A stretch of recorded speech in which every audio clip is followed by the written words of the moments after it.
జై గురుదత్త.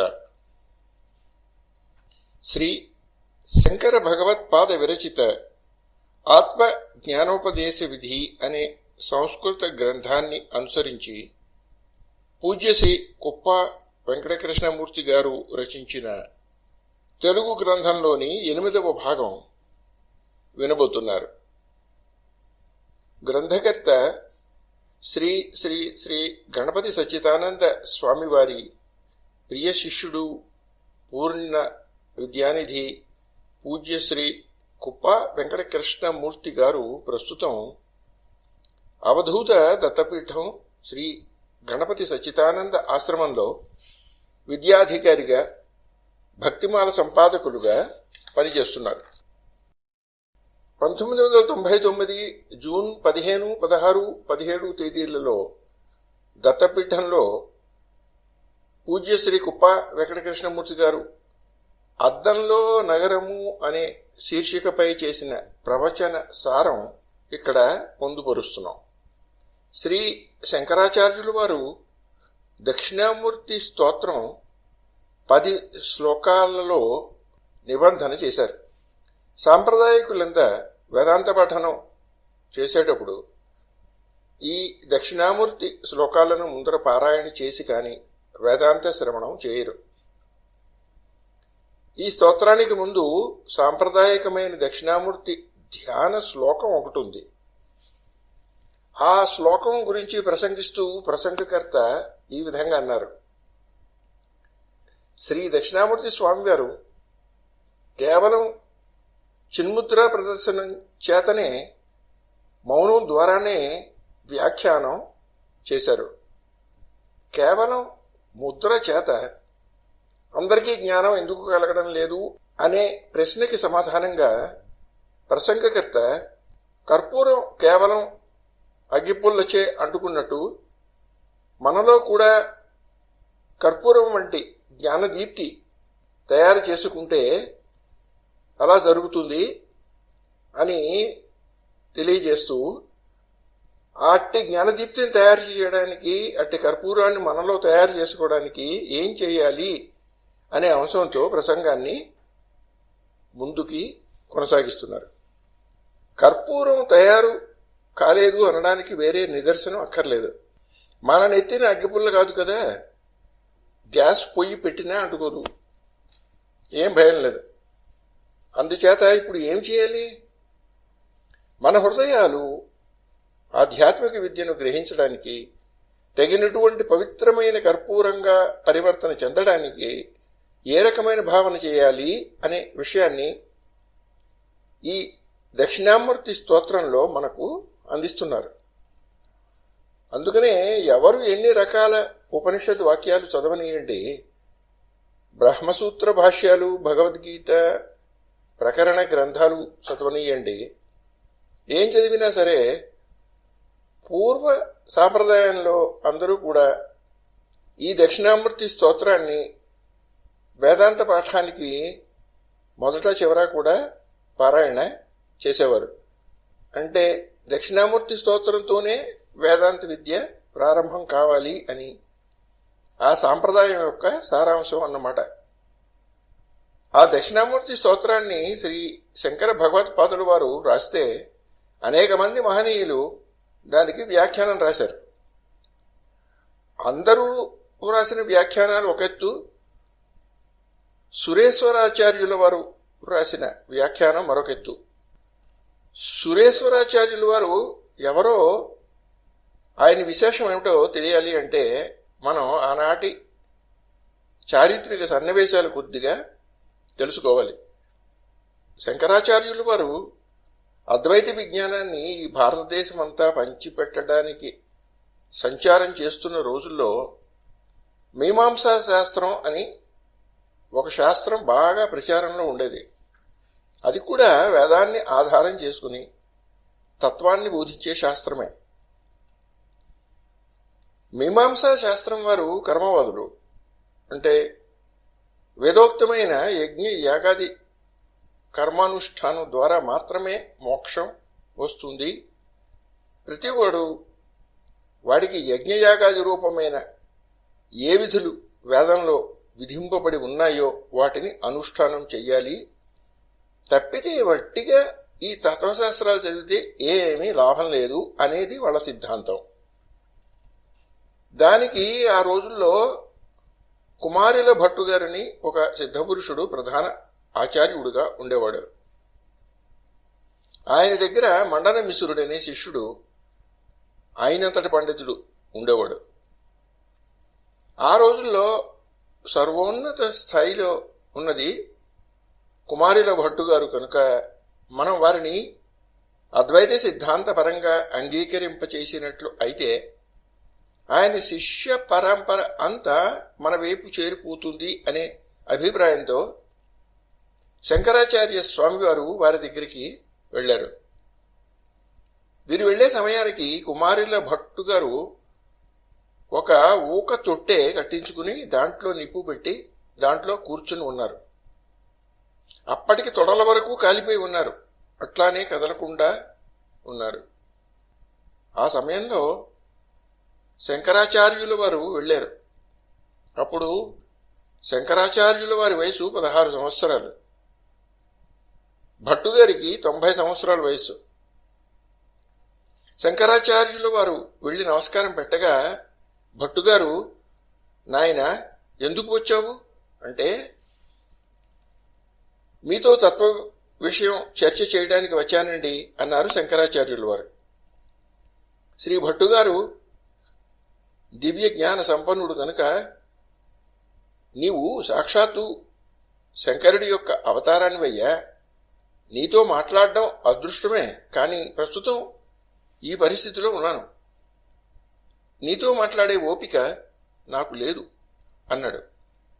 అంటే ఈ పరిస్థితిలో మీరెందుకు ఉన్నారు అని శంకరులు అడిగారు. జీవితంలో ఒక చిన్న తప్పు చేశాను, కావాలనే చేశాను, దానికి ప్రాయశ్చిత్తం చేసుకుంటున్నాను అన్నారు భట్టుగారు. ఆయన చేసిన తప్పు ఏమిటయ్యా అంటే, ఆ రోజుల్లో బౌద్ధులు ఉండేవారు.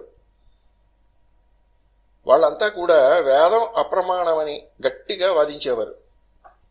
అయితే అప్పటికి బుద్ధుడు పోయాడు. బుద్ధుడి తరువాత బౌద్ధ మతం చాలా వెర్రి తలలు వేసిందే. ఆ తరుణంలో వాళ్ళ యొక్క సిద్ధాంతం ఏమిటో బయటికి చెప్పేవాళ్ళు కాదు. రహస్యంగా వాళ్ళకి నమ్మిన బంట్లు అయిన శిష్యులకే పాఠాలు చెప్పేవారు. తక్కిన వాళ్ళందరికీ మహత్తులు చేసి చూపించేవారు. ఈ ప్రజలంతా ఈ మహత్తులను చూసి ఆకర్షితులై వెళ్లాల్సిందే తప్పితే వాళ్ళ సిద్ధాంతం ఏమిటో బయటపెట్టరు. బయట పెడితే వాదంలో ఓడిపోతుందని భయం. వాళ్ళ వాదం ఏమిటో తెలుసుకుంటే కానీ దాన్ని ఖండించేందుకు వీలు లేదు. అందుకోసం కుమారుల భట్టు గారు ఏం చేశారు అంటే, 10-15 సంవత్సరముల చిన్న వయసులో ఉండగా తాను కూడా ఒక బౌద్ధ యువకుడిగా వేషం వేసుకుని బుద్ధుడి మీద తనకు భక్తి ఉందని చెప్పుకుంటూ ఆ గురువుల దగ్గరకు వెళ్ళి మీ శాస్త్రం చెప్పవలసింది అని ప్రార్థించారు. వాళ్ళు కొన్ని పరీక్షలు పెట్టి ఇతడు చాలా నిలకడైన కుర్రవాడు, తెలివైనవాడు అని గ్రహించి ఆ బౌద్ధ పాఠాలన్నీ ఈయనకు చెప్పారు. ఎవరికి? కుమారుల భట్టు గారికి. ఆ చెబుతూ ఉండగా చివరి స్థాయి వచ్చేసరికి వాళ్ళు సూటిగా పరమాత్మను నిందించడం మొదలుపెట్టారు. ఈ కుర్రవాడిది వేడి రక్తం కదా, వాళ్ళు పరమాత్మను నిందిస్తుంటే తట్టుకోలేక కళ్ళల్లో నీళ్లు పెట్టుకున్నాడు. ఏమిట్రా, పరమాత్మని నిందిస్తుంటే వీడు కళ్ళంబడి నీళ్లు పెట్టుకుంటున్నాడు అని ఆరా తీసి ఆ గురువులు వీడిని అక్కడి నుంచి వెళ్ళగొట్టేశారు. అప్పటికే వాళ్ళ శాస్త్రాలు అన్నీ వచ్చేసాయి కనుక కుమారుల భట్టు గారికి బాధ ఏమీ లేదు. ఆ తరువాత కాలంలో ఆయన ఆ బౌద్ధుల వాదాలన్నీ ముక్కలు ముక్కలుగా ఖండన చేసి పారేశాడు. మీమాంసా సిద్ధాంతం ప్రచారం చేశాడు.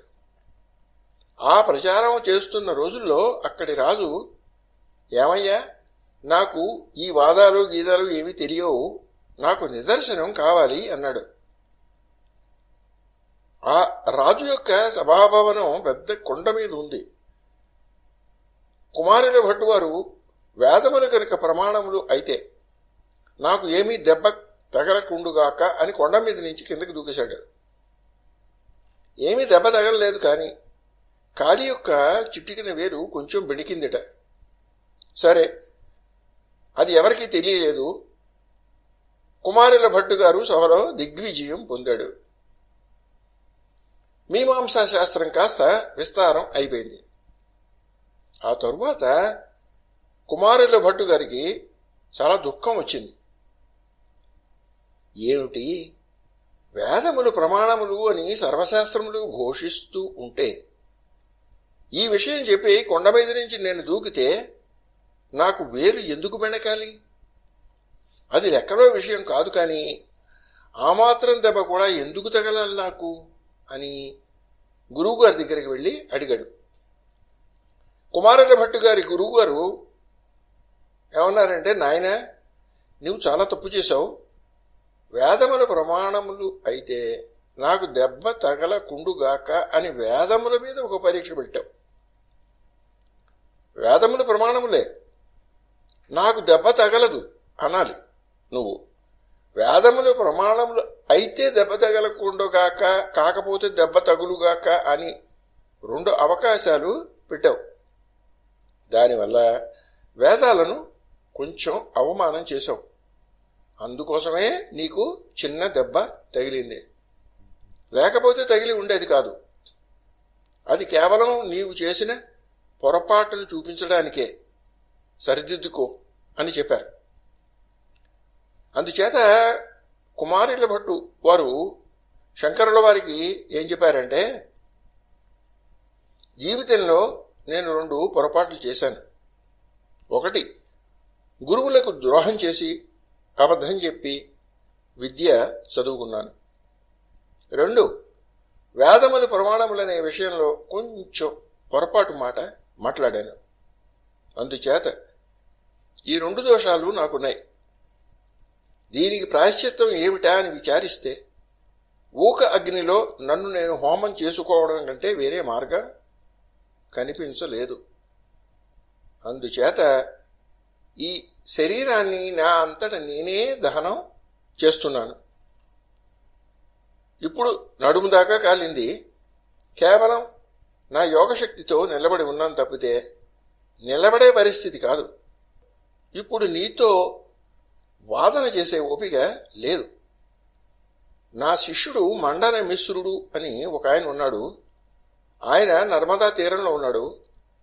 ఆయనతో మాట్లాడు. ఆయనతో మాట్లాడితే నాతో మాట్లాడినట్లే అని చెప్పారు. శంకరాచార్యుల వారు మండన మిశ్రుడి దగ్గరికి వెళ్ళారు. అక్కడికి వెళ్ళేసరికి శంకరాచార్యుల వారికి ఏమి అర్థమైంది అంటే, ఆ మండన మిశ్రుడు బ్రహ్మదేవుడి అంశంతో పుట్టాడు. ఆయన భార్య ఉభయ భారతీదేవి, ఆమె సరస్వతీదేవి అంశంతో పుట్టింది. వాళ్ళిద్దరూ కూడా మీమాంసా శాస్త్రాన్ని, కర్మ సిద్ధాంతాన్ని భారతదేశంలో బాగా ప్రచారం చేస్తూ వారు స్వయంగా యజ్ఞ యాగాది అనుష్ఠానాలు చేస్తున్నారు. భార్యాభర్తలిద్దరూ కూడా మహాపండితులు. శంకరులు వాళ్ళ దగ్గరకు వెళ్ళి వాదన చేస్తాను అన్నారు. ఆ మండనమిశ్రుడు కొంచెం కోపిష్టి మనిషి. శంకరులు కుర్రవారు. మండనమిశ్రుడు 78-80 ఏళ్ల వయసు, వృద్ధుడు. ఈ 15-20 ఏళ్ల వయసులో ఉన్న శంకరాచార్యుల వారు వచ్చి వాదన చేస్తాను అనేటప్పటికీ మండనమిశ్రులకు బాగా కోపం వచ్చింది. సరే, పట్టుబడుతుంటే వాదన చెయ్యాలి కదా. అయితే ఇద్దరికీ మధ్య పెద్ద మనిషిగా కూర్చోదగిన పెద్ద మనిషి గురించి విచారించారు వాళ్ళిద్దరూ. ఆ చుట్టుపక్కల పండితులందరూ మా వల్ల కాదంటే మా వల్ల కాదని జారుకున్నారు. ఆ రోజుల్లో శంకరాచార్యుల వారి గురించి ఎవరికీ అంతగా తెలియదు. మండనమిశ్రుల వారు బాగా ప్రసిద్ధులు. వారు వాదన చేస్తుంటే న్యాయ నిర్ణేతగా ఉండడానికి ఎవరికి ధైర్యం చాలడం లేదు. చివరికి మండనమిసురుడే ఒక మాట అన్నాడు, నీకేమీ అభ్యంతరం లేకపోతే మా ఆవిడ మంచి పండితురాలు, ఆవిడైతే కూర్చోగలదు అన్నారు. శంకరాచార్యులు వారు వెంటనే నేను ఒప్పుకుంటాను అన్నారు. ఉభయ భారతీ దేవిని మధ్యలో న్యాయ నిర్ణేత్రిగా పెట్టుకుని శంకరాచార్యుల వారు మండనమిశ్రుల వారు వాదన ప్రారంభించారు. ఉభయ భారతీదేవి, మీ వాదాలు బాగానే ఉన్నాయి, కానీ ఇంటికి యతీశ్వరుడు వచ్చాడు, ఆయనకు వండి పెట్టాల్సిన బాధ్యత ఉంది. మీ వాదాలు వింటుంటే ఇంట్లో పనులు ఎలా అవుతాయి? అందుచేత ఒక పని చేస్తాను, ఇద్దరి మెడలల్లోనూ చెరో పుష్పమాల వేస్తాను, మీరు వాదిస్తూ ఉండండి, ఎవరి మాల వాడిపోతే వారు ఓడిపోయినట్లు అని చెప్పింది.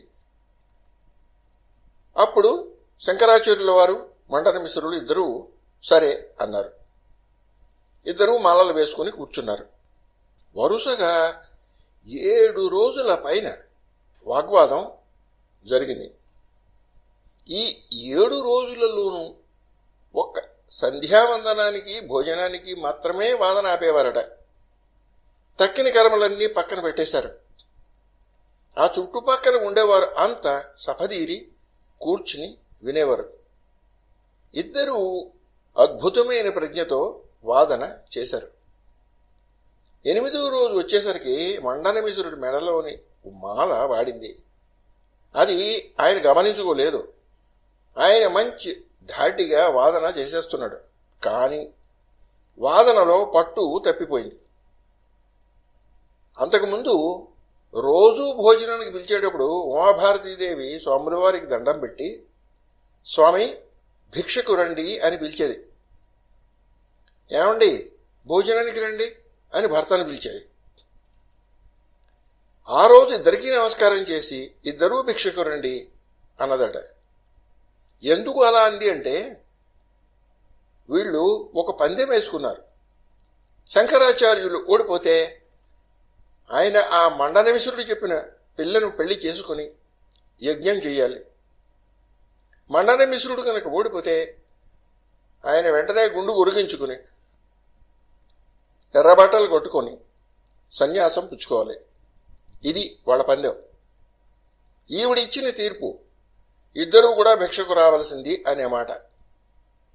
భార్య నోట ఈ మాట విని ఏమిటా అని చూసుకునేటప్పటికీ మండనమిశ్రుడి మెడలో మాల కాస్త వాడిపోయి ఉంది.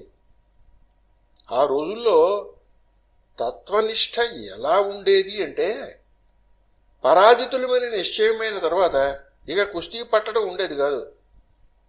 అప్పుడైతే ఓడిపోయాను, కానీ మా సాంప్రదాయం ఇంతే, మా వాళ్ళు ఇలా చేశారు అని అలాంటి మాటలు ఆ రోజుల్లో లేవు. ఎప్పుడైతే తన మాల వాడిపోయిందో మండనమిశ్రుడు సన్యాసానికి అంగీకరించాడు. శంకరులు ఆయనకు సన్యాసం ఇచ్చి సురేశ్వరాచార్యుల వారు అని పేరు పెట్టారు. తరువాతి కాలంలో వారిని శృంగేరి పీఠానికి అధ్యక్షులుగా చేశారు. ఆ సురేశ్వరాచార్యుల వారిని వెంటబెట్టుకుని శంకరాచార్యులు వారు దేశమంతటా చాలా చోట్ల తిరిగారు. శంకరాచార్యుల వారి వెంట ఉండే శిష్యవర్గానికి ఈ కొత్త పండితుడి మీద కొంచెం కన్నెర్ర ఉండేది. ఎందుకంటే తక్కిన వాళ్ళందరికన్నా ఈయన పెద్ద పండితుడు. వాళ్ళెవరూ ఈయనతో తట్టుకోలేరు. వాళ్ళకి ఈయన నిజంగా పరిపూర్ణంగా సన్యాసం పుచ్చుకున్నాడని విశ్వాసం లేదు. ఆచార్య స్వామి వారికి మాత్రం ఈయన పరిపూర్ణంగా సన్యాసం పుచ్చుకున్నాడు అని తెలుసు. ఎందుకంటే ఆయనకు దివ్య దృష్టి ఉంది కనుక వీరి మీద అపారమైన విశ్వాసం ఉండేది. శంకరాచార్యుల వారు తన జీవితకాలంలోనే తను రాసిన గ్రంథాల మీద వ్యాఖ్యానాలు వ్రాయించాలని నిర్ణయం చేసుకున్నారు. ఒక్కొక్కరికి ఒక్కొక్క గ్రంథం ఇచ్చారు. అందరికీ ఇచ్చేటప్పుడు ఈ సురేశ్వరాచార్యుల వారికి కూడా ఒక గ్రంథం ఇద్దామనుకున్నారు. కానీ సీనియర్ శిష్యులు శంకరాచార్య స్వామి వారితో, స్వామి మీరు తొందరపడుతున్నారు, ఈయన ఏదో పందెం కట్టాడు కనుక, ఆ పందెంలో ఓడిపోయాడు కనుక గతి లేక సన్యాసం పుచ్చుకున్నాడు తప్పితే నిజంగా ఆయన పరివర్తన చెందినవాడు కాదు. మీ గ్రంథానికి వ్యాఖ్యానం రాయమని ఆయనకి ఇస్తే ఆయన తప్పుడు వ్యాఖ్యానాలు వ్రాసి మనకు చాలా అప్రతిష్ట కలిగిస్తాడు అని చెప్పారు. ఆచార్య స్వామి వారి దగ్గర వచ్చిన పెద్ద చిక్కు ఏమిటంటే, వారికంటే వారి శిష్యులందరూ కనీసం 2 రెట్లు ఎక్కువ వయసులో ఉండేవారు. శ్రీ శంకరాచార్యుల వారు 30 సంవత్సరాల లోపు వయసు గలవారు. వారి శిష్యులంతా 70-80 ఏళ్లు దాటిన వయసు గలవాళ్ళు, లోకానుభవం పాండిత్యం కలవాళ్ళు. శంకరాచార్యుల వారు కుర్రవాడిగా ఉండేవారు. అందుచేత శంకరాచార్యుల వారు తమ శిష్యులతో ఇలా అన్నారు, అయ్యా మీరంతా పెద్దలు, మీరు చెప్పిన మాట ఎప్పుడూ కాదు అనను, కానీ ఆయన తత్వం మీకు తెలియదు. మీరు వద్దన్నారు కనుక ఆయనకి నేను వ్యాఖ్యాన గ్రంథం ఇవ్వను, కానీ ఆయన శక్తి మీకు తెలియాలి కనుక ఒక పని చేస్తాను అని సురేశ్వరాచార్యుల వారిని పిలిచారు. ఏమండి, అందరూ తలో గ్రంథం రాస్తున్నారు, మీరు కూడా అద్వైత సిద్ధాంతం గురించి స్వతంత్రంగా ఒక గ్రంథం వ్రాస్తే బాగుంటుంది అన్నారు శంకరాచార్యుల వారు. సురేశ్వరాచార్యుల వారు అప్పుడు నైష్కర్మ్య సిద్ధి అనే పేరుతో ఒక గ్రంథం రాశారు. నైష్కర్మ్య సిద్ధి అనే గ్రంథం అద్వైత సిద్ధాంత గ్రంథాలలో చాలా శిఖరాయమానమైన గ్రంథం. పెద్దలంతా పాఠం చదువుతారు. అది రచించిన తరువాత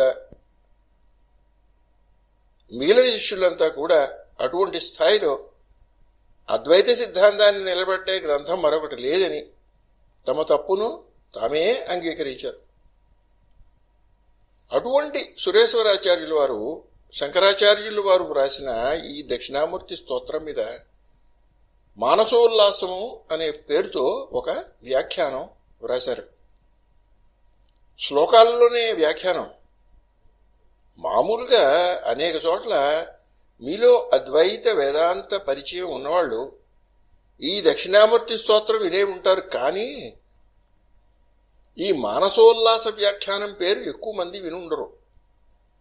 ఈ మానసోల్లాస వ్యాఖ్యలో ఒక్కొక్క శ్లోకము శంకరులు ఎందుకు తీసుకున్నారు, ఒక్కొక్క శ్లోకంలో ఏ పూర్వపక్షాలను ఖండించి అద్వైత సిద్ధాంతాన్ని స్థాపిస్తున్నారు, ఒక శ్లోకం తర్వాత ఒక శ్లోకానికి మెట్లు ఎలా పెట్టారు, 9 మెట్లతో అద్వైత సిద్ధాంతాన్ని మొత్తాన్ని ఆచార్య స్వామి వారు ఎలా ప్రతిపాదించారు అనే విషయాల్ని అద్భుతమైన ప్రజ్ఞతో నిరూపణ చేశారు. ఆ మానసోల్లాస వ్యాఖ్యానం సురేశ్వరాచార్యుల వారు రాయబట్టే నిజంగా ఈ దక్షిణామూర్తి స్తోత్రం యొక్క మహాత్మ్యం తెలుస్తున్నది. దీంట్లో ప్రతి పదానికి ఇంతింత అర్థం ఉంది. ఈ పదం ద్వారా అన్ని మతాలను శంకరాచార్యుల వారు పరామర్శ చేస్తున్నారు. ఈ వాక్యం ద్వారా ఈ మతాలని ఖండిస్తున్నారు. ఈ వాక్యం ద్వారా ఈ రకమైన సాధనా మార్గాన్ని వారు ప్రతిపాదన చేస్తున్నారు అనే విషయాలను అందరికంటే కూడా ఆద్యంగా స్పష్టంగా నిరూపణ చేసిన వారు సురేశ్వరాచార్యుల వారే. వారికి కూడా పాదవందనం చేస్తూ ఆ మానసోల్లాసం కూడా గ్రహిస్తూ మనం దక్షిణామూర్తి స్తోత్రంలోకి ప్రవేశిద్దాం. విశ్వం దర్పణ దృశ్యమాన నగరీ తుల్యం నిజాంతర్గతం పశ్యన్నాత్మనిమాయయా బహిరివోద్భూతం యథా నిద్రయా యస్సాక్షాత్ కురుతే ప్రబోధ సమయే స్వాత్మానమేవాద్వయం తస్మై శ్రీగురుమూర్తయే నమ ఇదం శ్రీదక్షిణామూర్తయే. తాత్పర్యం ఏమిటంటే, ప్రతివాడికి ఈ ప్రపంచం అంతా అద్దంలో కనిపించే నగరంలాగా తనలోనే ఉంది. కానీ నిద్ర వల్ల తనలోనే కనిపించే స్వప్న ప్రపంచాన్ని తనకంటే బయట ఉన్నట్లుగా చూసిన విధంగా ప్రతివాడు ఈ ప్రపంచాన్ని తనకంటే బయట ఉద్భవించిన దానిలాగా మాయా ప్రభావం వల్ల చూస్తున్నాడు. అలా చూసేవాడు మేల్కొన్న వెంటనే అద్వితీయంగా ఉన్న తనను అంటే స్వాత్మను మాత్రమే ప్రత్యక్షంగా దర్శిస్తున్నాడు. ఆ స్వాత్మయే గురుస్వరూపి అయిన దక్షిణామూర్తి. ఆయనకు ఈ నమస్కారము చెందుగాక అని తాత్పర్యం. 3 మూర్తులు ఉన్నాయి. ఆ మూర్తులు ఒకే మూర్తి నుంచి వచ్చాయి. ఒక మూర్తి పేరు ఈశ్వరుడు, ఒక మూర్తి పేరు గురువు, ఒక మూర్తి పేరు ప్రతివాడు నేను నేను అనుకునే జీవుడు. ఈ శ్లోకంలో ఏం చెప్తున్నారు? గురుమూర్తయే దక్షిణామూర్తయే నమః, గురుమూర్తి అయిన దక్షిణామూర్తికి నమస్కారం చేస్తున్నాను అంటున్నారు. దక్షిణామూర్తి అంటే ఈశ్వరుడు, గురుమూర్తి అంటే మనకు ఎవరైతే తత్వబోధ చేస్తున్నారో వారు. ఈ మూర్తులు ఇద్దరికీ భేదం లేదు. అయితే నువ్వు ఉన్నావుగా, నేను నమస్కారం చేస్తున్నాను అన్నట్లయితే నువ్వు వేరుగా ఉన్నట్లేగా.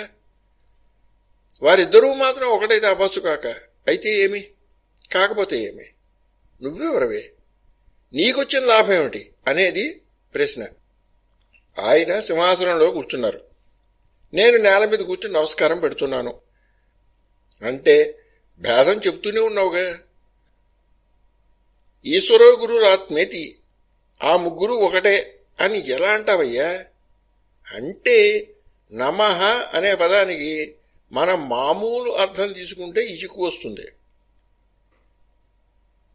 నమ ప్రహ్వీభావే, దానికంటే భిన్నంగా నేను లేను అనే భావంతో ఐక్యానుభవాన్ని పొందడం పేరే నమస్కారం అని ఉపనిషద్ వేత్తలు వివరించారు. నమస్కారం అంటే 2 చేతులు జోడించి తల వంచి మనం నమస్కారం చేస్తూ ఉంటాం. ఈ నమస్కారం చేయడానికి మామూలుగా అర్థం ఏమిటి అంటే, తల వంచడం చేత నీవు ఉన్నతుడువు నేను అల్పుడును అనే విషయం నేను గుర్తించానని, 2 చేతులు జోడించడం చేత నా హృదయం అనే పద్మాన్ని నీకు సమర్పిస్తున్నానని, ఇంతవరకు మామూలు అర్థం. తత్వవేత్తలు చెప్పే అర్థం మరొకటి ఉంది. ఈ 2 చేతులలో ఒకటి జీవాత్మ, మరొకటి పరమాత్మ. ఈ 2 దగ్గరకు చేరితే ఒకటే అయిపోతాయి. 2 చేతులుగా ఉండవు, ఒకే ముద్రగా అవుతాయి అని. ఇదే ఐక్యానుసంధానం. కనుక నమః అని మనం ఎప్పుడు నమస్కారం చేస్తున్నామో అప్పుడు ఐక్యానుసంధానం కూడా మనం చేస్తున్నాం. ఈ ఐక్యానుసంధాన రూపమైన నమస్కారాన్నే ఈ దక్షిణామూర్తి స్తోత్రంలో చెప్తున్నారు. తప్పితే తల వంచి నీ యొక్క దాసుని నేను, నువ్వు నన్ను అనుగ్రహించు, వేరే వరాలు ఇవ్వు అని ప్రార్థించే నమస్కారం ఇక్కడ చేయడం లేదు. కనుకనే తస్మై శ్రీ గురుమూర్తయే నమ ఇదం శ్రీ దక్షిణామూర్తయే అంటూ నమః ఇదం, ఈ నమస్కారము అని ప్రత్యేకంగా చెప్తున్నారు.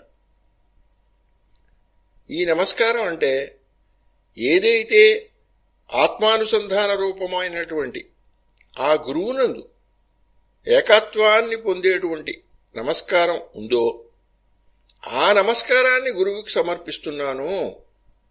ఎటువంటి గురువుకి? ఈశ్వర రూపంగా ఉన్న గురువుకి.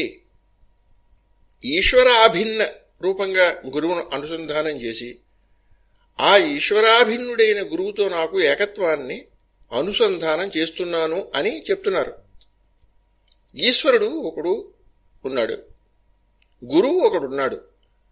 ఆ గురువేమో ఈశ్వర రూపంతో తాదాత్మ్యం పొందాడు. గురువు తాదాత్మ్యం పొందిన ఈశ్వరుడిలో నేను కూడా తాదాత్మ్యం పొందుతున్నాను. ఇన్ని మెలికలు ఎందుకు అంటే నా ద్వైతం గురునా సహా అని ఉంది. ఎన్ని రకాల అద్వైత ఉపన్యాసాలు చెప్పినా సరే పొరపాటున కలలో కూడా గురువుతో నేను సమానం అనుకోకూడదు. అది ఏ శాస్త్రము అంగీకరించదు.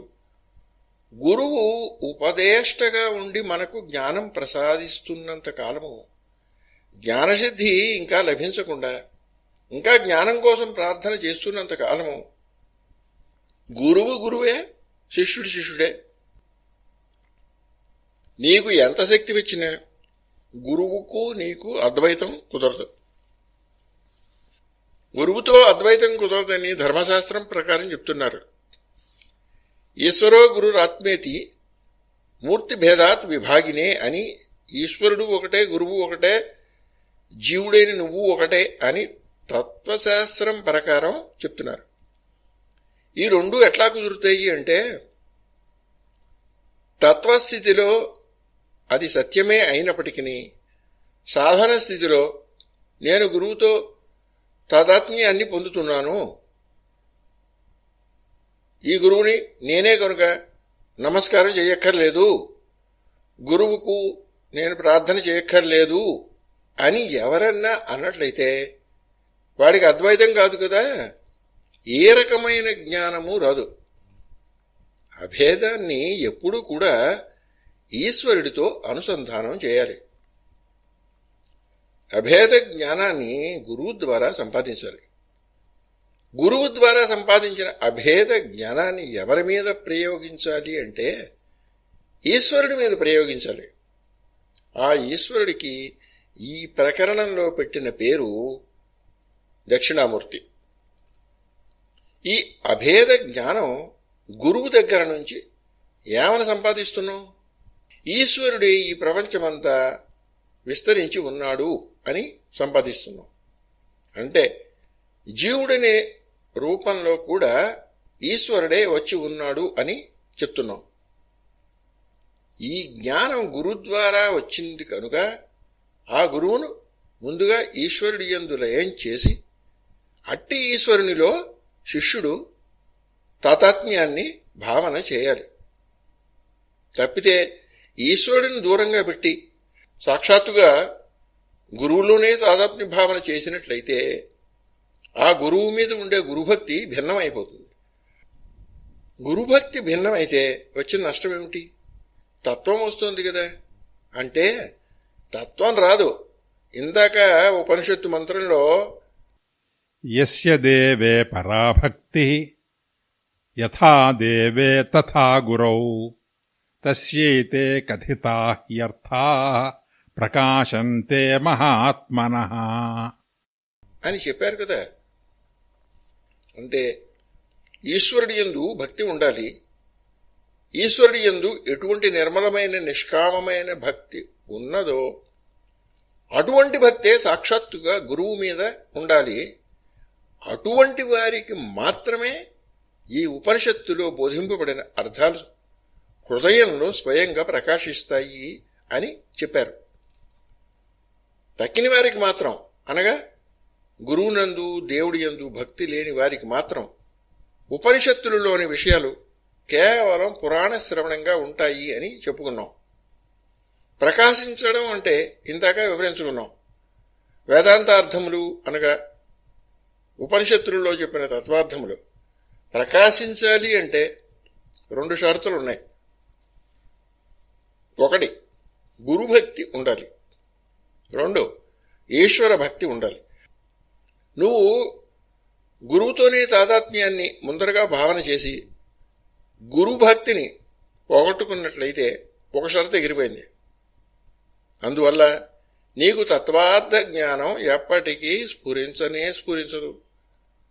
తత్వార్థ జ్ఞానం ఎప్పుడు అయినా సరే గురుభక్తి చేత దానంతట అదే స్ఫురించాలి, తప్పితే నీ కృషితో వచ్చేది కాదు. ఈ విషయం దక్షిణామూర్తి స్వామి వారి యొక్క ఆవిర్భావ ఘట్టంలోనే మనకు తెలిసింది. దక్షిణామూర్తి స్వామి గారు తన యొక్క చిన్ముద్రా ప్రదర్శన ద్వారా సనక సనందనుల హృదయంలో అగ్నిని దీపింపజేయడం వల్ల వాళ్లకు తత్వార్థ దీప్తి కలిగింది. ఆ తత్వార్థ దీప్తి వల్ల అహం బ్రహ్మాస్మి, నేనే బ్రహ్మను, నేనే పరమేశ్వరుణ్ణి అనే జ్ఞానం కలిగింది. అది ఆ గురువు యొక్క అనుగ్రహం ద్వారానే, ఆ పరమేశ్వరుడి యొక్క అనుగ్రహం ద్వారానే వస్తుంది తప్పితే స్వంత కృషి చేత రాదు. ఈశ్వరానుగ్రహాదేవ పుంసామద్వైత వాసనా అని కూడా ఒక శ్లోకం ఉంది. ఈశ్వరానుగ్రహం ఉండాలి. ఈశ్వరానుగ్రహానికి మూలభూతమైనది గురువు అనుగ్రహం. కనుక గురుభక్తిని చెడగొట్టుకునే అనుసంధానం ఎవడైనా తొందరపడి చేసినట్లయితే వాడికి ఏ రకమైన తత్వార్థ స్ఫూర్తి సంభవించదు. కనుక ఈ దక్షిణామూర్తి స్తోత్రంలో ఆచార్య స్వాముల వారు మనకు ఏమి ఉపదేశిస్తున్నారు అంటే, గురువును పరమేశ్వరుడుగా అంటే పరమాత్మగా, మన ఇష్టదైవం ఎవరైతే ఉన్నారో ఆ రూపంగా ముందర భావన చేసి, ఆ తరువాత ఆ రూపం నేనే అనే భావన చేయాలి అని చెప్తున్నారు. ఉపనిషత్ మంత్రంలో కూడా ఓ దేవత నువ్వే నేను, నేనే నువ్వు అని భావన చేసి ఉపాసన చెయ్యాలి అని ఉంది. అహం వై త్వమసి భగవో దేవతే, త్వం వా అహమస్మి భగవో దేవతే అని మంత్రం. ఏ దేవతనైతే ఉపాసన చేస్తున్నామో ఆ దేవతను నీవు నాకు వరాలు ఇయ్యి, డబ్బులు ఇయ్యి, ఐశ్వర్యాలు ఇయ్యి, పదవులు ఇయ్యి అని కోరుతూ ఉంటే అది ఉపాసన కానే కాదు. ఏమని ఉపాసన చేయాలి? ఓ దేవత నువ్వే నేను అని ఉపాసన చేయాలి. త్వం వా అహమస్మి భగవో దేవతే అంటే మహిమాన్వితమైనటువంటి ఓ దేవత నువ్వే నేను. అక్కడతో ఊరుకోలే. అహం వై త్వమసి, నేనే నువ్వు అని రెండు పక్కలా చెప్పేశారు. ఏమాత్రమూ భేదం లేదని చెప్పడం కోసం అలా చెప్పారు. అందుకే రుద్రాభిషేకం చేసేటప్పుడు కూడా నా రుద్రో రుద్రమర్చయేత్ అని చెప్పారు. శివుడికి అభిషేకం చేస్తుంటే నేనే శివుణ్ణి అనుకుని అభిషేకం చేయాలి. అలాగే విష్ణువుకి పూజ చేస్తుంటే అహం విష్ణు అనుకుంటూ చేయాలి. అలాగే అమ్మవారిని అర్చిస్తున్నప్పుడు అహమిత్యేవ విభావయే భవానీం అని భావన చేయాలి. అమ్మవారికి శ్రీచక్రార్చన కానీ లలితా సహస్రనామార్చన కానీ చేసేటప్పుడు అమ్మ నాకు ఐశ్వర్యం ఇవ్వవలసింది, ఇంకేదో ఇవ్వవలసింది అని కోరకూడదు. కోరితే అవి కూడా వస్తాయి, కాదనడం లేదు. కోరకుండా చేసే ఉపాసనే గొప్పది. కోరకుండా చేసే ఉపాసన ఎలా చేయాలి? ఈ విధంగా ఆ దేవతతో అభేదానుసంధాన రూపంగా చేయాలి. సాక్షాత్తుగా గురువుతో అభేదానుసంధానం మాత్రం చెయ్యకూడదు. అందుకోసంగాను మెలికలు పెట్టి దక్షిణామూర్తి స్వరూపి అయినటువంటి గురుదేవునకు ఈ నమస్కారాన్ని నేను సమర్పిస్తున్నాను అని వారు మకుటంగా పెట్టారు. అంటే ఇది ప్రతి శ్లోకంలోనూ చివరి పాదంగా వస్తుంది అన్నమాట. సరే, నీవు ఎవరితో అభేదానుసంధానం సాధిస్తున్నావు అంటే ఈశ్వర రూపాన్ని పొంది ఉన్నటువంటి గురువుతో. అంటే ఈశ్వరుడు గురువు అనే రెండు వస్తువులు లేవు. కాగా ఇప్పటికీ మనకి వస్తువులు ఏ మిగిలే? ఈశ్వరుడు, నేను అని రెండు మిగిలే. మరి నేను ఎవరు అని మన ప్రశ్న. దానికి సమాధానం ప్రారంభిస్తున్నారు. ఏమని? విశ్వం దర్పణ దృశ్యమాన నగరీతుల్యం నిజాంతర్గతం అని. ప్రపంచంలో ప్రతివాడికి నేను ఎవరు అనే ప్రశ్న ఎందుకు వస్తుంది? హాయిగా ఆరోగ్యంగా ఉండి, చేతి నిండా డబ్బులుండి, పిల్లా పాప సుఖంగా ఉండి అన్నీ బాగుంటే నేనెవరిని అనే ప్రశ్న ఎందుకు? నువ్వెవరివి అంటే రాజుని అని చెప్పేస్తాడు. వాడు ప్రపంచం చూస్తున్నాడు. ఆ ప్రపంచంలో అనేక మందికి కష్టాలు వద్దన్నా నెత్తినే పడుతున్నాయి. కొందరు బాగా సుఖంగా ఉంటున్నారు. పరిశీలించి చూస్తే వీడు చాలా సుఖంగా ఉంటున్నాడు అని బయట వాళ్ళు అనుకుంటున్నారు తప్పితే ప్రతి వాడికి తన యొక్క సుఖం గురించి తృప్తి కలగడం లేదు. అప్పుడు ఈ జగత్తును పరిశీలించి నాకంటే సుఖంగా ఉండేవాళ్ళు ఎలా సుఖంగా ఉండగలుగుతున్నారు, నాకంటే ఎక్కువ దుఃఖంగా ఉన్నవాళ్ళు ఎందుకు ఇంత దుఃఖంలో పడుతున్నారు, నేను ఈ మాత్రం దుఃఖాన్ని అనుభవిస్తున్నాను కదా, దీన్ని కూడా తొలగించుకుని పరిపూర్ణమైన సుఖం పొందడానికి నేను ఏం చేయాలి అని ప్రతి వాడికి వాటందడ వాడికే ప్రశ్న బయలుదేరుతుంది, తపన బయలుదేరుతుంది. ఆఫీసులో పనిచేస్తుంటే పై సీటుకి ప్రమోషన్ రావాలి, వ్యాపారం చేస్తూ ఉంటే ఈ సంవత్సరం వచ్చిన లాభం కంటే పై సంవత్సరం ఎక్కువ లాభం రావాలి, ఆధ్యాత్మిక సాధన చేస్తుంటే ఇవాళ వచ్చిన సిద్ధి కంటే రేపు ఎక్కువ సిద్ధి రావాలి. ఎప్పుడు పైదాని కోసం మనం ప్రయత్నం చేస్తూ ఉంటాం. ఆ ప్రయత్నంలో క్లేశం అంటే కష్టం కనిపిస్తూ ఉంటుంది. ఇంత కష్టపడి ప్రయత్నం చేస్తున్నాం కదా, దీనివల్ల వచ్చే లాభం దీనికంటే పెద్దది అవునా కాదా అనే విచారణ చేసుకుంటూ ఉంటాం. 1,00,000 రూపాయలు పెట్టుబడి పెడితే 10 రూపాయలే లాభం వస్తుంది అనుకుంటే ఎవడు ఆ వ్యాపారం చేయడు. దానికి తగినంత లాభం ఉండాలి. కనుక ప్రతివాడు ఈ ప్రపంచాన్ని పరిశీలిస్తున్నాడు. పరిశీలించి చూడగా చూడగా అవునరా, ఈ ప్రపంచాన్ని ఇన్నాళ్ళుగా చూస్తున్నాం కదా, ఇది నిజమైన ప్రపంచమేనా అని కొంతమందికి అనుమానం వస్తుందట. అలా ఎవరికైనా వస్తే వాడు మాత్రమే ఈ వేదాంత విచారణకు అర్హుడని వేరే చోట్ల చెప్పారు.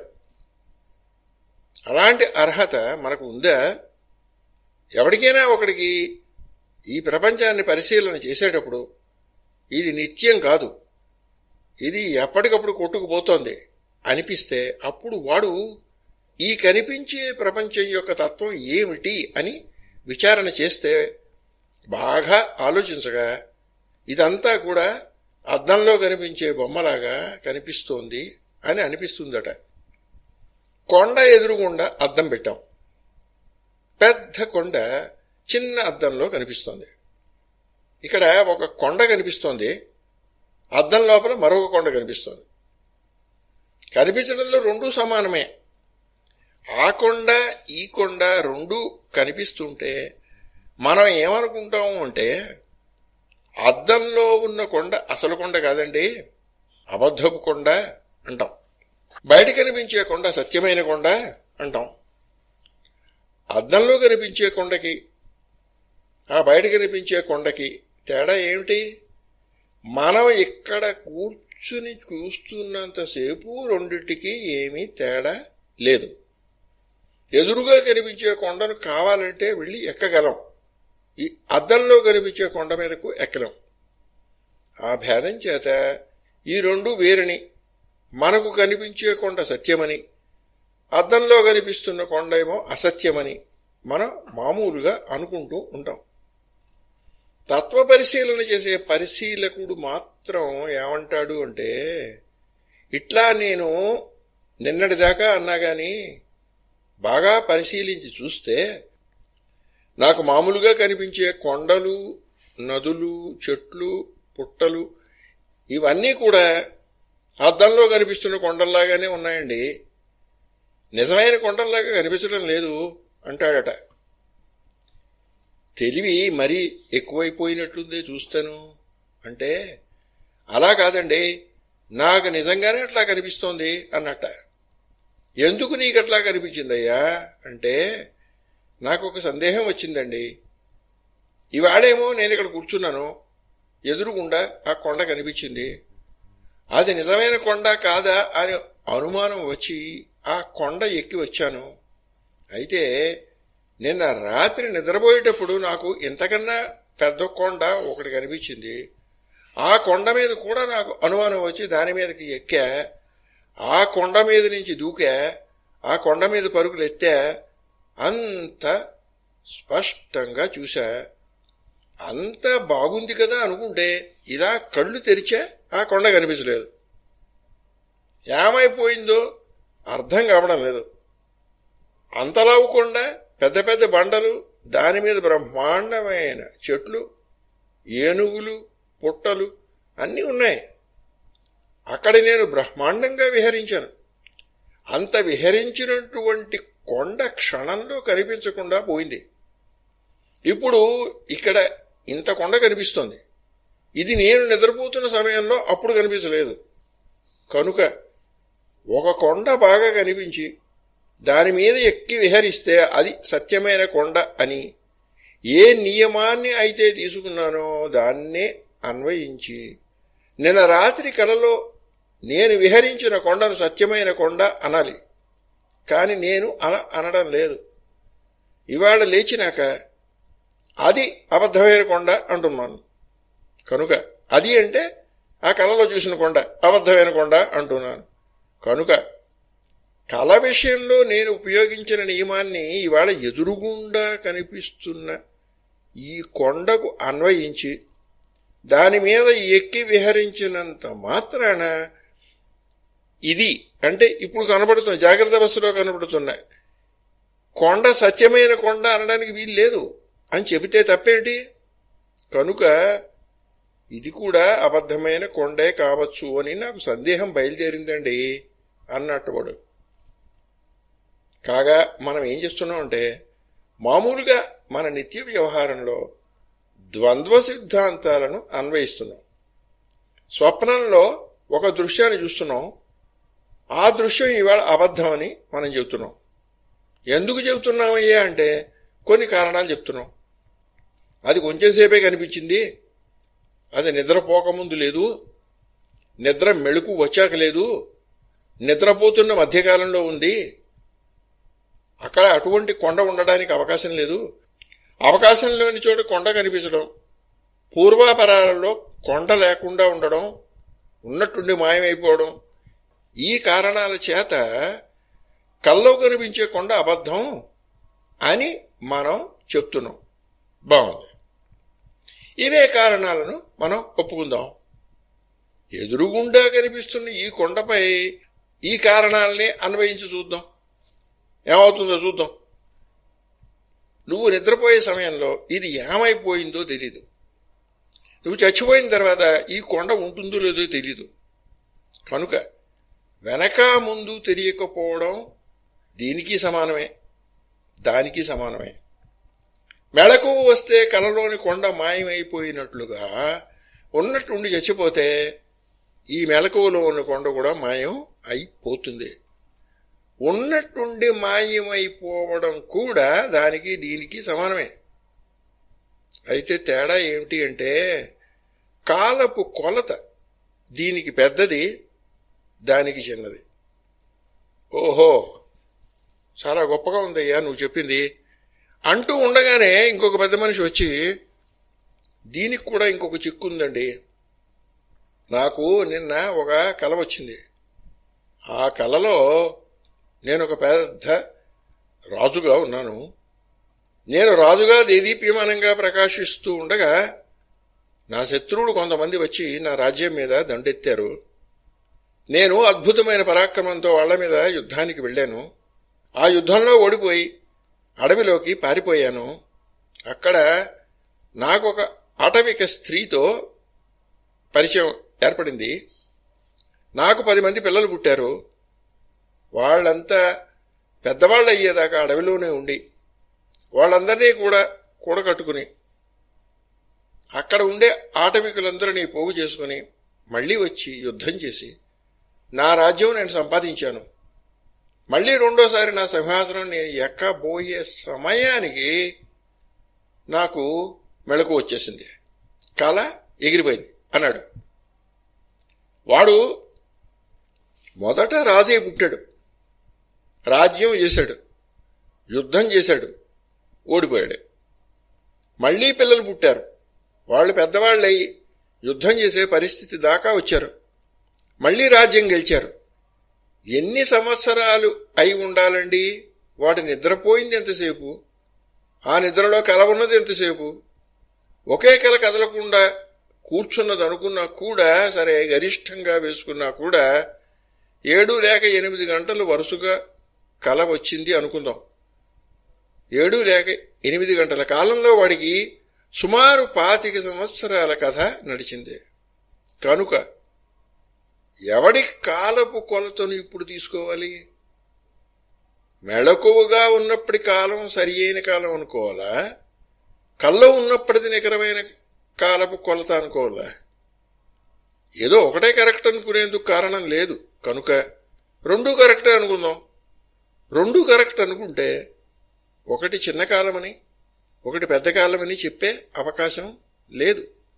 కనుక మెళకువగా ఉన్నప్పుడు చూసే కొండ ఎక్కువసేపు కనిపిస్తోంది, కలలో ఉన్న కొండ కొద్దిసేపే కనిపిస్తోంది అనడం కుదరదు. కనుక కల్లో ఉన్న కొండ అసత్యం, మెళకువలో ఉన్న కొండ సత్యము అనే మాట కూడా ఇక్కడ కుదరదు. అలా కాదండి, కల్లో ఉన్నప్పుడేమో ఈవేళ కొండ కనిపించింది, మళ్ళీ రేపు వచ్చేటప్పటికి కలలో మళ్ళీ ఆ కొండ కనిపించలేదు. ఈ మాట సముద్రాలు కనిపించాయి. మెళకువ దగ్గర అలా కాదు. నిన్న ఏ కొండ కనిపించిందో ఇవాళ కూడా అదే కొండ కనిపించింది. అది ఎన్నాళ్ళైనా స్థిరంగా అలాగే ఉంటుంది. కనుక ఇది నిజమైన కొండండి. కలలో కనిపించేది ఎప్పటికప్పుడు మారిపోతూ ఉంది కనుక అది సత్యమైన కొండ కాదండి అన్నాడు. చాలా బాగుందయ్యా. ఈ ఎదురుగుండా కనిపిస్తున్న కొండలో ఏ విధమైన మార్పు లేదని నీవు ఖాయంగా చెప్పగలవా? ఏ రోజుకు ఆ రోజు ఈ కొండంతా ఏమీ మార్పు లేకుండా నిన్న ఎలా ఉందో ఇవాళ కూడా అలాగే ఉందే అంటే ఏం చేయాలి? నిన్న ఏ స్థానంలో పూలు ఉన్నాయో ఇవాళ అదే స్థానంలో పూలు ఉండాలి. నిన్న ఏ స్థానంలో రాళ్ళున్నాయో ఇవాళ అదే స్థానంలో రాళ్ళు ఉండాలి. నిన్న ఏ స్థానంలో ఈగలు ఉన్నాయో ఇవాళ అదే స్థానంలో ఈగలు ఉండాలి. నిన్న ఎట్లాగా ఉంటే ఇవాళ అట్లాగే ఉండాలి. అలా ఉందే ఏ కొండైనా? ఏ వస్తువు కూడా నిన్న ఉన్నట్లు ఇవాళ ఉండడం లేదు. ఏదో మార్పుతోనే ఉంటుంది. మార్పు స్వల్పము పెద్దది అనే భేదం ఉండొచ్చు తప్పితే యథాతథంగా ఏ పర్వతము లేదు, ఏ నది లేదు. ప్రతిదీ ఎంతో కొంత మార్పు చెందుతూనే ఉంది. అయితే నువ్వేం చేస్తున్నావు అంటే కొంత భేదం ఉంటే అది స్వల్ప భేదమని నీకు నువ్వే పరిమితి పెట్టుకుని అది ఇది ఒకటే అంటున్నావు. ఆ భేదం కొంచెం ఎక్కువైతే అది వేరు ఇది వేరు అని నీకు నువ్వే చెప్పుకుంటున్నావు. ఎంత భేదమైతే ఎక్కువ, ఎంత భేదమైతే తక్కువ అనే నిర్వచనం నీవేమైనా చేయగలవా? ఎంత ప్రయత్నం చేసినా అటువంటి నిర్వచనం మనం చెయ్యలేము. వస్తువు యొక్క పరిణామాన్ని బట్టి మనం మాట్లాడతాం. చిన్న వస్తువు కనుక చిన్నపాటి తేడాను కూడా తేడాగా అంగీకరిస్తాం. అదే బాగా పెద్ద వస్తువు అయితే ఆ తేడాను లెక్కే చెయ్యం.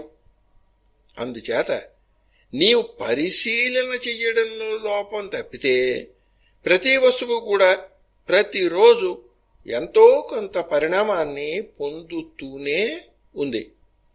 పరిణామం లేకుండా లేదు. రోజు నిద్రలేచి చూడగానే ఈ కొండ ఇలాగే కనిపిస్తూ ఉంటుంది అని ఇందాక చెప్పుకున్నాం. దాన్ని కూడా పరిశీలిద్దాం. ఇవాళ ఈ ఊళ్ళో ఉన్నాం. రాత్రికి ప్రయాణం చేసి వేరే ఊరు వెళ్ళాం. దారిలో నిద్ర పట్టింది.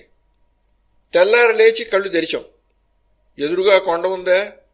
లేదు కదా. కనుక కళ్ళు తెరిస్తే రోజు ఆ కొండ కనిపిస్తుంది అనే నియమం లేదు. మనం స్థానాంతరం పొందినట్లయితే ఆ కొండ ఎగిరిపోవచ్చు. అలాగే స్వప్నంలో నువ్వు స్థానాంతరం పొందుతున్నావు. అందుచేత స్వప్నం తరువాత పాత కొండ దర్శనం ఇవ్వడం లేదు. కనుక అనేక రకాలుగా ఆలోచించినా కూడా స్వప్నంలో కనిపించే కొండకి మెళకువలో ఉన్నప్పుడు కనిపించే కొండకి భేదం ఏమిటి అంటే స్పష్టంగా చెప్పేందుకు వీలు లేకుండా ఉంది. కాగా తేలింది ఏమిటయ్యా అంటే, మనం మెలకువగా ఉన్న దశలో చూస్తున్న ఈ ప్రపంచం స్వప్నంలో చూస్తున్న జగత్తులాగానే ఉంది. ఈ స్వప్నంలో చూసే జగత్తంతా అద్దంలో చూస్తున్న బొమ్మలాగానే ఉంది. కనుక నేను పరిశీలించే ఈ జాగ్రత్త ప్రపంచం అంతా కూడా కేవలం అద్దంలో చూస్తున్న బొమ్మలాగా, కళ్ళలో చూస్తున్న పర్వతంలాగా ఉంది.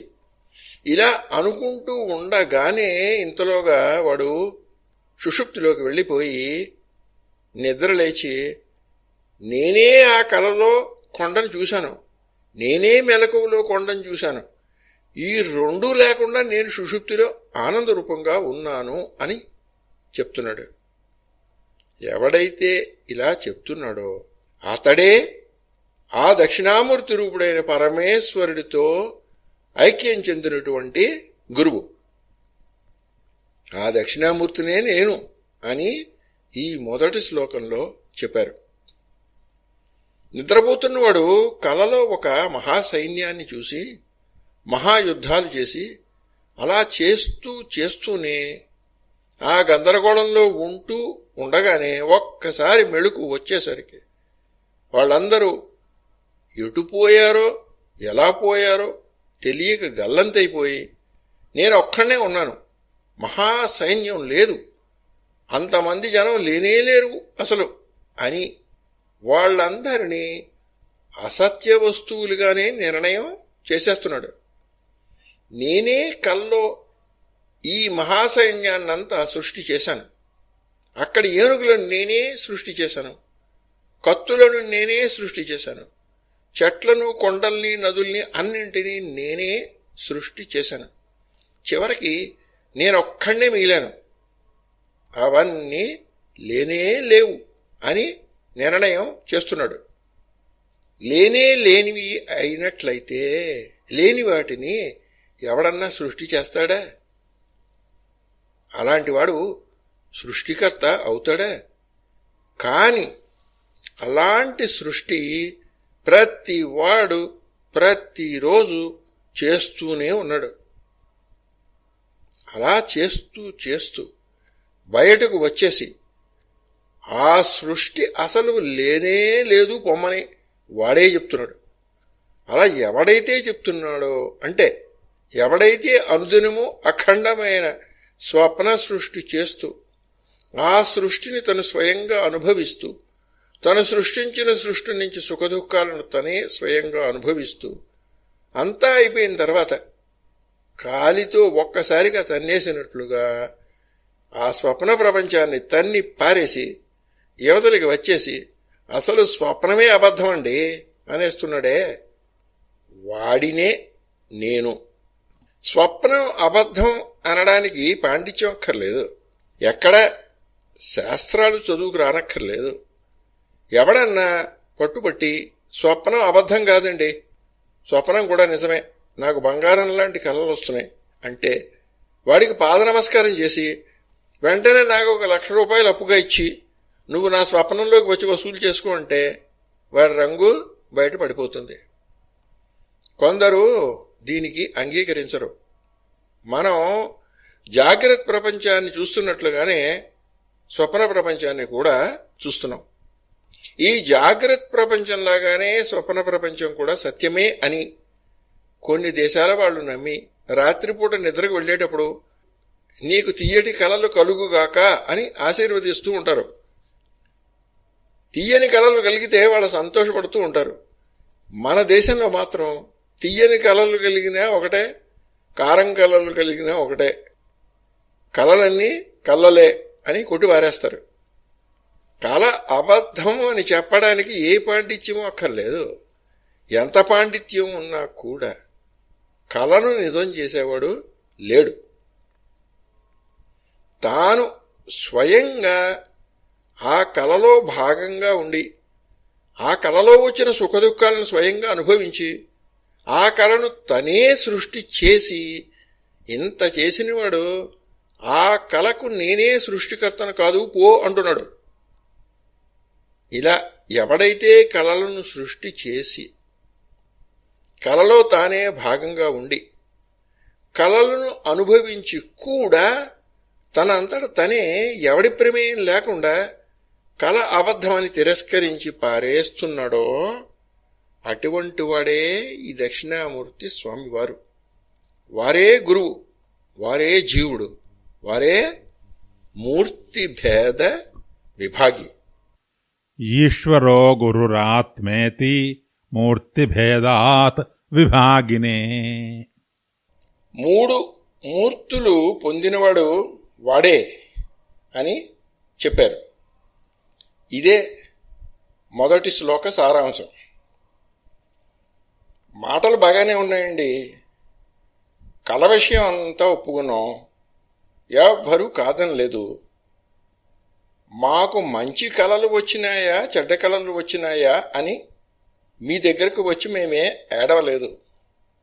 మా జాగ్రత్త జీవితంలో చాలా కష్టాలు ఉన్నాయండి, అవి పోయేటట్లు చేయండి అని అడుగుతున్నాను తప్పితే మా కల్లో రోగాలు రాకుండా చెయ్యండి, మా కల్లో ఐశ్వర్యం కలిగేటట్టు చెయ్యండి అని మిమ్మల్ని మేమేం కోరడం లేదు. మేము ప్రపంచం గురించి వెతుకుతుంటే మీరు కళ గురించి మాట్లాడతారేమిటి అని ప్రశ్న వేస్తూ ఉంటే ఆచార్య స్వామివారు ఈ శ్లోకంలో దానికే సమాధానం చెప్పారు. ఉదాహరణగా కళ గురించి చెప్పారంతే అని మనకు తెలియడం కోసం సురేశ్వర స్వామివారి వ్యాఖ్యానం రాస్తూ ఏమన్నారంటే, ఆత్మలాభాత్ పరో లాభో నాస్తీతి మునయో విదుః తల్లాభార్థం కవిస్తౌతి స్వాత్మానం పరమేశ్వరం. ప్రపంచంలో ప్రతివాడు కూడా ఏదో ఒక లాభం రావాలని కృషి చేస్తూ ఉన్నాడు. కానీ తత్వవేత్తలైన మహర్షులంతా ఏమంటున్నారు అంటే, నువ్వు ఎవరివో నీకు తెలిస్తే అంతకు మించిన లాభం మరొకటి లేదు, తక్కినవన్నీ అంతకంటే తక్కువ లాభాలే అని అంటున్నారు. వాళ్ళు ఎవరో అంటే మనకేం వచ్చింది? వాళ్ళు తెలివి తక్కువ మాటలు మాట్లాడితే మనం కూడా అలాంటి మాటలు మాట్లాడాలని ఏమీ లేదు అని అంటావేమో. కాదయ్యా, స్వేచ్ఛయా సృష్టమావిశ్య విశ్వం యో మనసి స్థితః స్తోత్రేణ స్తూయతే నేనా స ఏవ పరమేశ్వరః. స్వప్న ప్రపంచాన్ని నువ్వు ఏ ప్రకారంగా అయితే సృష్టించావో అదే ప్రకారంగా ఒకానొక పరమేశ్వరుడనేవాడు ఈ జాగ్రత్త ప్రపంచాన్నంతా సృష్టి చేశాడయ్యా. వాణ్ణి ఈ స్తోత్రంలో వారు అంటే ఆ మహర్షులు నిర్వచనం చేసి మనకు నిరూపిస్తున్నారు. జాగ్రత్తగా విను అంటున్నారు. ఏమని నిర్వచనం చేస్తున్నారు? స్వప్నం అసత్యం, జాగ్రత్త సత్యం అని అంటున్నారు కదా. అంటే మెళకువలో మనకు కనిపించినదంతా సత్యమే. వెనక చెప్పిన ఉదాహరణ తీసుకునేటట్లయితే ఆ కనిపిస్తున్న కొండ చాలా సత్యం, మనకు కల్లో కనిపించిన పెద్ద కొండ మాత్రం అబద్ధం అని నిర్ణయం చేస్తున్నాడు ప్రతివాడు. నువ్వు ఒకటి సత్యమని ఒకటి అసత్యమని ఎలా నిర్ణయం చేస్తావో ముందు దాన్ని నిర్వచనం చేసి చెప్పు. ఒక వస్తువు ఉంది అనడానికి, ఇక్కడ ఎదురుగుండా ఈ వస్తువు ఉంది అనడానికి, మీ ఎదురుగుండా నేను మాట్లాడుతున్నాను అనడానికి ఏమిటి ప్రమాణం?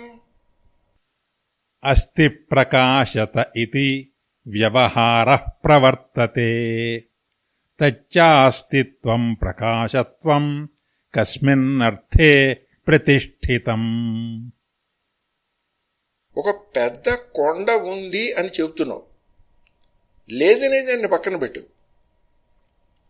ఈ ఉంది అనే చోట ఏం జరుగుతోంది? ఉంది, నాకు కనిపిస్తోంది అని నువ్వు అంటున్నావు. అలాగే ఒక శబ్దం ఉంది, నేను మాట్లాడుతుంటే మీరు వింటున్నారు. ఈ శబ్దాన్ని మీరు కంటితో చూడడం లేదు. ఈ శబ్దం మీ చెవికి ప్రకాశిస్తోంది. అలాగే ఎక్కడ నుంచైనా మంచి పూల వాసన వచ్చినట్లయితే ఆ వాసన అనే వస్తువు ముక్కులకు ప్రకాశిస్తోంది. కనుక ఏదో ఒక ఇంద్రియానికి ఒక వస్తువు ప్రకాశిస్తే అది ఉంది అని చెప్తున్నాం. ఉన్నది ఇది ప్రకాశిస్తోంది, నాకు అనుభవంలోకి వస్తోంది, నాకు కనిపిస్తోంది అంటున్నాం. కనిపిస్తోంది అంటే కంటికి కనిపించనక్కర్లేదు. ఏ ఇంద్రియానికి కనిపించినా మన వ్యవహారంలో కనిపించినట్లే. ఉంది, కనిపించింది అనే 2 మాటలు ఉపయోగిస్తున్నావు కదా. ఈ ఉంది, కనిపించింది అనేటువంటి 2 పదాల అర్థాలు దేన్ని ఆశ్రయించుకొని ఉన్నాయో అది తేల్చి చెప్పు ముందర. తేల్చి చెప్పడం అంటే నీకు ఒక వస్తువు ఉంది అని చెప్పడానికి, ఈ వస్తువు నాకు కనిపిస్తుంది అని చెప్పడానికి దేన్ని ఆధారం చేసుకుని ఈ మాట చెప్తున్నావో అది విచారణ చెయ్యి ముందు. అది ఏమిటో తెలిస్తే దాన్ని బట్టి ఈ పెద్ద కొండ ఉన్నది లేనిది తేలిపోతుంది. జై గురుదత్త.